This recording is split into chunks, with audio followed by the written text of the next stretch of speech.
আসসালামু আলাইকুম ওয়া রাহমাতুল্লাহি ওয়া বারাকাতুহু।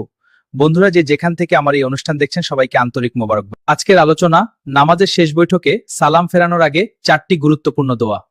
আল্লাহুম্মা ইন্নী আউযু বিকা মিন আযাবিল কবর। হে আল্লাহ, আমি আপনার কাছে আশ্রয় প্রার্থনা করছি কবরের আযাব হতে। দ্বিতীয় দোয়া করলেন ওয়া আউযু বিকা মিন আযাবি জাহান্নাম, অর্থবান হে আল্লাহ জাহান্নামের আযাব থেকে আশ্রয় চাই। ওয়া আউযু বিকা মিন ফিতনাতিল মাহিয়া ওয়াল মামাত ওয়া আউযু বিকা মিন ফিতনাতিল মাসিহিদ দাজ্জাল। যে অর্থ হাম জীবন ও মৃত্যুর ফিতনা থেকে আশ্রয় চাই, অর্থ হাম দাজ্জালের ফিতনা থেকে আশ্রয় চাই। আমরা শেষ জামানায় আছি, কবরের আযাব এবং দাজ্জালের ফিতনা থেকে বাঁচতে এই দোয়াগুলো পড়ব ইনশাআল্লাহ।